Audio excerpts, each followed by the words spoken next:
High friends, welcome back to my channel. Welcome to a new day and welcome to a new blogs. তো বহুদিন পর চলে এলাম আর একটি নতুন ব্লগ নিয়ে তোমাদের সাথে। আর আজকের ব্লগে আছে দাদা, এবং বর্তমানে আমরা চলে এসেছি নাইকালি মন্দির। আর নাইকালি মন্দিরটা হচ্ছে দীঘা শঙ্করপুর মেরিন ড্রাইভের ঠিক পাশেই।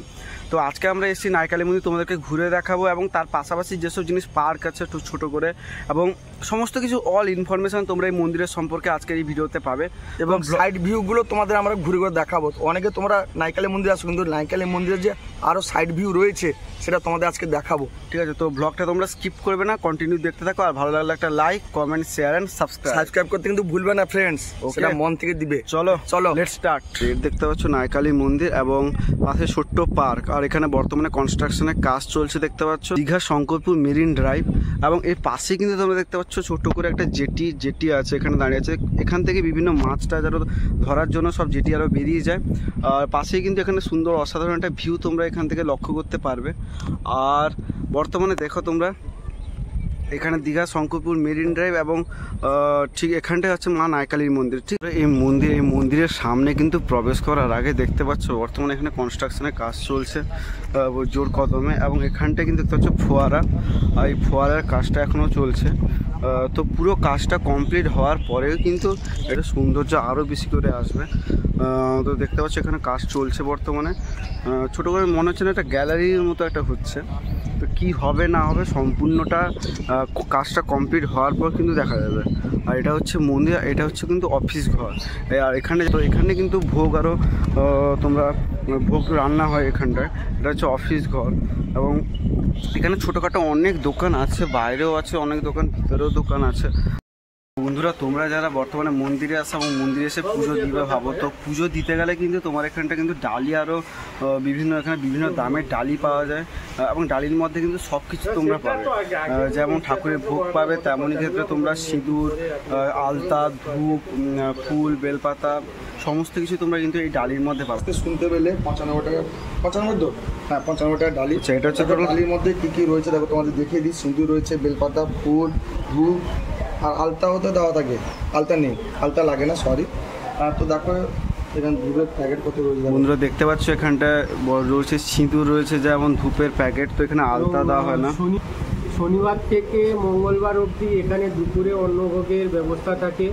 কেউ বসে খেতে পারে, কেউ নিয়ে যেতে চাইলেও নিয়ে যেতে পারে। এই যে অন্নভোগটা কি কস্ট না উইদাউট কস্ট? কত পড়ে? কিরকম কি? বসে খেলে 70 টাকা, নিয়ে গেলে 90 টাকা। যেহেতু নিরামিষ 5 প্রকারের তরকারি পাবে, পেট ভরা ভাত। মানে হোম ডেলিভারি সেরকম কোনো ব্যবস্থা নেই না। আমি জানতে যে অনেকে ধরো কেউ কন্ট্যাক্ট করে নিতে পারে হয়তো। এই যে 8টা থেকে 9টার মধ্যে। আচ্ছা, আর এই যে প্রত্যেকটা এখানে যতগুলো ডালি আছে সবগুলোর কি দাম সেম? 95 টাকা সব। 95 টাকা তোমরা কত কিছু পাবে দেখো। এই যে দেখো, আমি তোমাকে একটা ডালি দেখাচ্ছি। এই ডালি কিন্তু এখানে অনেক ধরনের মিষ্টি রয়েছে। এখানে প্রায় 12টা মিষ্টি রয়েছে, একটা ধূপের প্যাকেট পাবে, একটা সিঁদুরের প্যাকেট পাবে, এবং একটা ডালি যেমন পাবে, আর ফুলও পাবে, ফুল বেলপাতা পাবে সঙ্গে। কিন্তু এটা টোটাল হচ্ছে 95 টাকা। আর এর সঙ্গে একটা কি তোমার দক্ষিণা, তোমার ঠাকুর কাছে প্রণাম করতে গেলে ঠাকুরমশাই যে দক্ষিণাও কিন্তু এর সাথে অ্যাড হয়ে যায়। ঠিক আছে, টোটাল মিলে হচ্ছে তোমার 95 টাকা পড়বে। আচ্ছা, আর এখানে কাকু আরেকবার বলো কবে আসে ভোগটা? শনিবার থেকে মঙ্গলবার অবধি মোট 4 দিন। মোট 4 দিন। আচ্ছা, শনিবার থেকে মঙ্গলবার মোট 4 দিন তোমরা জানো। আর তোমরা যদি এখানে ভোগ খেতে আসো কিন্তু সকাল 8টা থেকে 9টার মধ্যে তোমাকে নাম লিখাতে হবে। ঠিক এই জায়গায় কিন্তু তোমাদেরকে বসে ভোগ খাওয়ানো হয় প্রায় প্রতিদিন। প্রায় এই 4 দিনে যেটা বলছেন আপনি, তো ওখানে কতজন মতো দর্শনার্থী তো অনেক আসেন। ভোগ খাওয়ার জন্য কোনোদিন মানে থাকে না। আমরা ধরো 150 করি, 200 করি, 100 করি, থাকে না কোনো। আচ্ছা, তো এখানে যে নাইকালি মন্দির কাছে একটা ধরো মেলা টেলা, পুজোর টাইমে মেলা হয় দোল পূর্ণিমার সময় ওখানে দোল পূর্ণিমার দিন। আচ্ছা, ঠিক আছে। দোল পূর্ণিমার দিন কিন্তু এখানটায় এই মন্দির প্রাঙ্গণ কিন্তু তোমরা যতটা ফাঁকা দেখতে পাচ্ছ ওটা কিন্তু পুরো ভরে যায়। বিয়ে বাড়ি যেটা হয়, তো বিয়ে বাড়ি এখানটায় অনেকে তো এখানে বিয়ে আরও করাতে আসেন মন্দিরে। তো এখানে কীরকম কী কস্ট পড়ে? পোস্ট 1050 টাকা ফুল টোটালের মধ্যে। সব কিছু নিয়ে আসতে হবে আপনাদের, বামুন আর যা যা লাগে আমাদের এখান থেকে যেটুকু প্রয়োজন সেটুকু। ডিটেলসটা একটু ঠিক করে বলেন, মানে সব কিছু নিয়ে আসতে হবে বলতে? বিয়ের যে সরঞ্জামগুলো আপনাদের নিয়ে আসতে হবে। আচ্ছা, এখানে আমরা ব্রাহ্মণ ঠাকুর দেবো, এবং সাজার জন্য জায়গা দেব, বসার জন্য সব কিছু দেবো। এবং মেয়ের অবশ্যই 18 বছরের ঊর্ধ্বে হতে হবে। আচ্ছা, আইডেন্টি কার্ড নিয়ে আসতে হবে। আধার কার্ড আর ফটো দরকার হয়। আচ্ছা, আধার কার্ড অরিজিনাল এবং জেরক্স দুটোই দরকার। আর মেয়ের 18 বছরের ঊর্ধ্বে, ছেলেদের 21 বছরের ঊর্ধ্বে। 21 বছরের ঊর্ধ্বে, একদিন কম হলেও হবে। আচ্ছা আচ্ছা, অবশ্যই কিন্তু এই জিনিসটা তোমরা মাথায় রাখবে কিন্তু এখানে এলে কিন্তু। আর এখানে রেজিস্ট্রির ব্যাপার কি এখানে কোনো হয়? আগে থেকে জানিয়ে গেলে রেজিস্ট্রি করে দাও। আচ্ছা, ঠিক আছে ঠিক আছে। মন্দিরে নতুন যে কাজগুলো হচ্ছে, পুরো দিল্লির অক্ষরধাম মন্দিরের মতো লাইটিং সিস্টেম এবং সাউন্ড সিস্টেম হচ্ছে। এই যে তোমরা যে একটু ঘুরিয়ে দেখাও মন্দিরের সামনে, এবং এই পাশে যে গ্যালারিগুলো হয়েছে ওইখানে বসে লাইটিং সিস্টেম করা হবে। লাইটিং এবং সাউন্ড সিস্টেম হবে অক্ষরধাম মন্দিরের মতো, ওই কাজটা চলছে। মানে যে ফোয়ারাটার সামনে যে হয়েছে সাউন্ড সিস্টেম হবে, সাউন্ড সিস্টেম একটা প্রজেক্টের কাজ এখানে হচ্ছে মনে হয়। 17.5 কোটি টাকার কাজটা। আচ্ছা, প্রজেক্টের কি কাজটা চলছে এটা বর্তমানে? মানে সিনেমেটিক একটা প্রজেক্ট। ওটা হচ্ছে লাইটিং আর সাউন্ড সিস্টেম হবে। আচ্ছা আচ্ছা, লোক বসে গ্যালারিতে বসে দেখবে।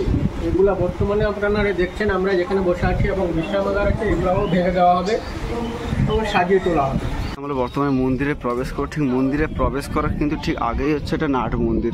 এই নাট মন্দিরটা বর্তমানে কিন্তু কাজ চলছে এই নাট মন্দিরে। তো এই নাট মন্দিরটা আগে কিন্তু এখানে ছিল নাট মন্দির।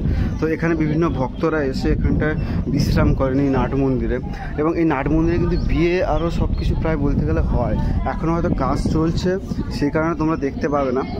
তো কাজটা পুরোপুরি হলে তোমাদেরকে আর একটা নতুন আপডেট দিব এখানকার।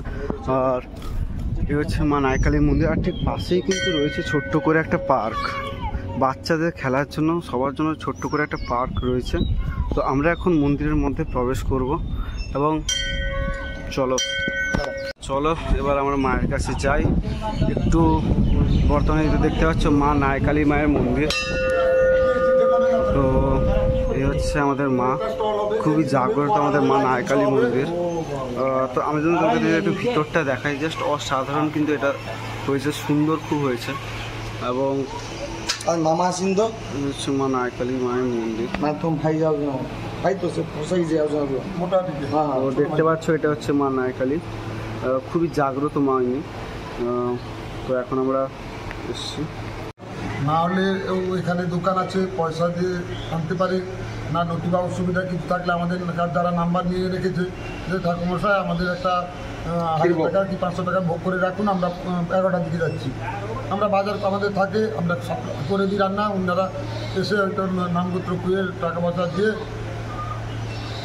আর যদি কেউ এইখানে ভোগ দিতে চায় বা পুজো দিতে চায় তাহলে আপনার সঙ্গে কন্ট্যাক্ট করবে কী করে, সেই নাম্বারটা একটু বললে ভালো হতো। এখানে 9732 হ্যাঁ বলে 9734 হ্যাঁ 13 হ্যাঁ 1850। আমরা ডিসক্রিপশানে নাম্বারটা দেওয়া। ঠাকুরমশাই আর একটা যেটা প্রশ্ন আছে, এই যে নাট মন্দির যেটা তৈরি হচ্ছে ওখানটায় কি পরবর্তীকালে পুরো কাজটা শেষ হলে ওখানে তো বিয়ে হবে, মানে বিয়ে আরও বন্ধ নয়, উদ্বোধন পরের দিনই বিয়ে হবে। আচ্ছা, ওই জায়গাটা বিয়ে হবে। বর্তমানে তাহলে বিয়েটা কোথায় হচ্ছে? যে মন্দির হচ্ছে এখন। আচ্ছা, এই মন্দিরে কিন্তু এখানটায় বিয়েটা হবে। এখনই বিয়ে হবে। আচ্ছা, এখনই বিয়ে হবে। আর ঠাকুরমশাই আরেকটা আপনার কাছে যেটা আমরা জানতে চাইবো, এই মন্দিরের ইতিহাসটা একটু যদি সংক্ষিপ্তভাবে বলেন। এই সংবিধানে মন্দিরে আমাদের আজ থেকে 300 বছর আগে, আমি 6 জেনারেশনে পড়েছি। আচ্ছা। এটা হোলি পূর্ণিমার দিন মা ফুটেছিলেন এবং মায়ের জন্মদিন হোলি পূর্ণিমা উপলক্ষে পালন করা হয়। আচ্ছা, এটাই কিন্তু মায়ের ইয়ে। আর এই মা কিন্তু খুবই আর জাগ্রত। মায়ের নাম লেখা আছে নৌকালি। মায়ের নাম নৌকালি, এখানে জলাঞ্জলি চলছে। আচ্ছা, আর ঠাকুরমশাই আপনার নামটা একবার বলে দিন। অনুপ কুমার পণ্ডা। আচ্ছা, অনুপ কুমার পণ্ডা ঠাকুরমশাইয়ের নাম। তো আমরা ডিসক্রিপশানে নাম্বার দিয়ে দেবো। কখনো কোনো অসুবিধা হলে বা পুজো টুজো দিতে এলে বা যে কোনো অসুবিধা থাকলে ফোন করতে পারেন। আর কতক্ষণ মন্দির খোলা থাকে? সকাল 7টা টু রাত 8টা। সকাল 7টা থেকে রাত 8টা। আচ্ছা, তবে শীতকালে আমরা 8টা পর্যন্ত থাকি না, 7টা পরে। তারপর মানে এখানে 7টা পরে শীতকালে কেউ থাকে না। আচ্ছা, তোমাদের কিন্তু এটা বলে রাখি, এই নাইকালী মন্দির কিন্তু এখানে পাশেই কিন্তু হচ্ছে শঙ্করপুর সমুদ্র সৈকত। এই কিন্তু যত ঝড় বৃষ্টি যাই হোক না কেন, আমাদের নাইকালী মায়ের কিন্তু প্রত্যেক দিন পুজো হয় এবং মা কিন্তু খুবই জাগ্রত। মা কিন্তু সকল ভক্ত কিন্তু রক্ষা করেন। তার দেখতে পাচ্ছ কিন্তু এখানে ঠিক এখনই ঠিক একটা বিয়ে হবে। তো এখানে এই জায়গাটা বর্তমানে বিয়ে হবে, নাট মন্দিরটা যখন প্রস্তুত হবে তারপর কিন্তু ওখানটায় বিয়েটা হবে। এখন যেহেতু নাট মন্দিরের কাজ চলছে সেই কারণটার জন্য কিন্তু ঠিক মন্দিরের কিন্তু এখানটায় বর্তমানে বিয়েটা হবে। তো তোমাদেরকে দেখাচ্ছিলাম যেমনটা, তো তোমাদের কাছে বিয়েটা কীরকম হয়, কীরকম পদ্ধতি সমস্ত কিছু বন্ধুরা তোমাদেরকে যেমনটা বলছিলাম ঠিক এখানটায় বিয়ে হয়। তো এখানে দেখতে পাচ্ছ বর্তমানে একটা বিয়ে হচ্ছে। তো এখানে বর কনেকে দেখতে পাচ্ছ, এখানে কিন্তু একটা বিয়ে হচ্ছে আর উধারটা কিন্তু রেজিস্ট্রি হচ্ছে। তো এভাবেই কিন্তু এখানে মন্দিরে প্রায় এক দিনের বিয়ের সিজন যখন থাকে তখন কিন্তু প্রায় 17 থেকে 18টা এখানটায় বিয়ে হয়। আর এই যে মন্দির তোমাদেরকে আমরা এখান থেকে দেখাচ্ছি মন্দির এখানটায়, আর তোমাদেরকে মন্দিরের পিছনটা একবার দেখাচ্ছি এখানটায়। তো বন্ধুরা আশা করছি তোমরা পুরো ব্লগটা দেখলে। এখানে দেখতে পাচ্ছ একটা বিয়ে হচ্ছিল। তো এখানে বর্তমানে দেখতে পাচ্ছ কনস্ট্রাকশনের কাজ চলছে, সেই জন্য এখন প্রায় সব কিছু অগোছালো এখানটায় রয়েছে। তো আস্তে আস্তে যখন কাজটা পুরো কমপ্লিট হবে তখন কিন্তু তোমরা সমস্ত কিছু জিনিস এখানটা দেখতে পাবে সুন্দর করে। ঠিক বললাম যেটা ঠিক অযোধ্যা মন্দিরের আদলে, অযোধ্যা রাম মন্দিরের আদলে কিন্তু তৈরি হচ্ছে নায়কালী মায়ের মন্দির। বন্ধুরা তোমাদেরকে যেমনটা বলছিলাম ঠিক নায়কালী মন্দিরের পাশে ঠিক সাইড ভিউটা তোমরা কী কী দেখতে পাবে। দেখো এখানে হচ্ছে কিন্তু তোমার Nayakali bridge, Digha Shankarpur marine drive, আর পাশেই কিন্তু রয়েছে ওই দিকটা দেখতে পাচ্ছ প্রমোদতরী। ঠিক আছে, এই প্রমোদতরীর কিন্তু বিভিন্ন আছে, আমরা একটা ভিডিও বানাবো এর জন্য। এখন আমি ভিডিওটা বানাইনি। আর ঠিক এখান থেকে কিন্তু দেখা যাচ্ছে মা নায়কালী মন্দির, দেখতে পাচ্ছ বর্তমানে মা নায়কালী মন্দির ওই জায়গাটা দেখছি। মৃণালকে খুব সাপোর্ট করো তোমরা, ও প্রচুর খেটে কিন্তু তোমাদের জন্য ব্লগ বানায়। তো আজকে ব্লগটা আমরা দুজনে এখানে বানিয়েছি, আর তোমাদের ভালো লাগলে ছোট্ট ভাইটাকে একটা সাপোর্ট করে সাবস্ক্রাইব করে দিও, যেহেতু এ আরও তোমাদের ইন্টারেস্টিং ব্লগ নিয়ে আসতে পারে। তো মৃণাল, ভিডিওটি ভালো লাগলে লাইক করবে, কমেন্ট করবে এবং শেয়ার করবে, আর সাবস্ক্রাইব করতে